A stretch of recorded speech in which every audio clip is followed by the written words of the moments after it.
Hi, I'm Melissa Watson, and I'm going to be presenting today on the role of the manager. So the importance of management is very significant to a company. Management is designed to achieve objectives by using resources effectively and efficiently. Managers are the ones who make the decisions about the use of resources within an organization. The functions of management, there are four: planning, organizing, directing, and controlling. We're going to talk about each of those four. The planning function lays the groundwork for all the other functions and often includes forecasting events, determining the best course of action based on a statement of mission for the organization. Often includes goals that will result in what the firm wishes to achieve. And the objectives are measurable statements on common issues. Organizing is another function. This is the structuring of resources and activities. It establishes lines of authority and lines of communication. It also helps to avoid duplication of resources. Directing is another. This is motivating and leading employees. Managers must also be leaders, and we'll also talk about different types of leadership styles.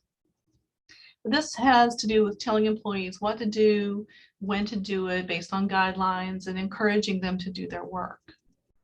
This also has a lot of determination of administering awards and recognitions and providing incentives to workers as well.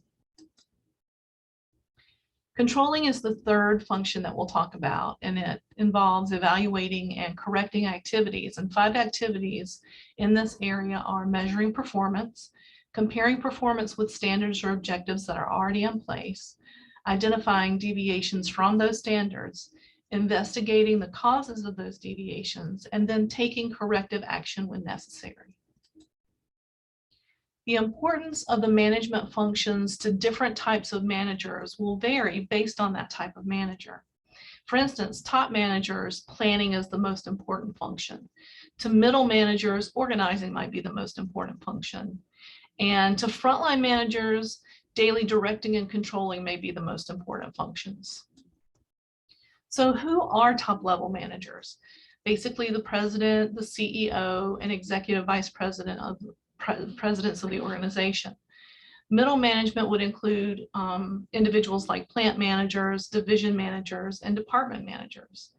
And first line management may include individuals like office managers, supervisors, or perhaps foremen.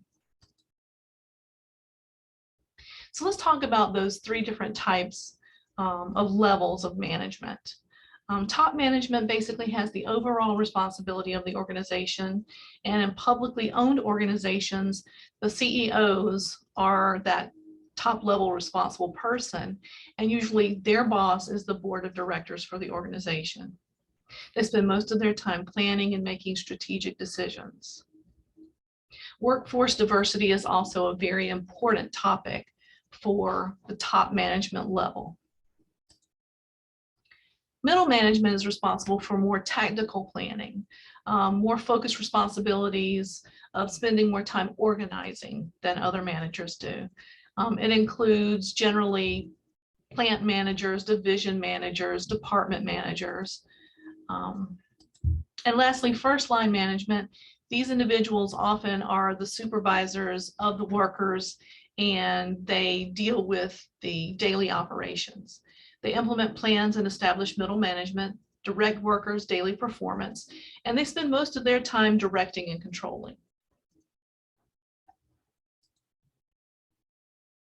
There are some areas of management that you'll see in different types of businesses, areas like financial managers, production and operation managers, human resource managers, marketing, IT, and just general administrative managers. The technical expertise needed by managers is really their specialized knowledge and training. They need to be able to train employees, answer questions, and provide guidance and solve problems. This is most needed by those frontline managers and least critical to top-level managers. Another skill is conceptual skills, being able to think in abstract terms. Usually this is most of the time the top level managers, and they need to be able to evaluate where the company will be in the future. They need to be able to think creatively. Analytical skills is another. Managers need to be able to identify relevant issues and resolve ethical issues when using their analytical skills. Human relations skills is also very important to a manager, the ability to deal with people. You can relate to others, communicate well, and understand the needs of others and show true appreciation for others. These are types of human relations skills. The requirements for successful leadership are to communicate objectives and expectations, gain the respect and the trust of your stakeholders, to develop shared values among your workers, to acquire and share your knowledge to everyone within the organization, and to empower employees and to make decisions. You are essentially a role model for appropriate behavior as a leader.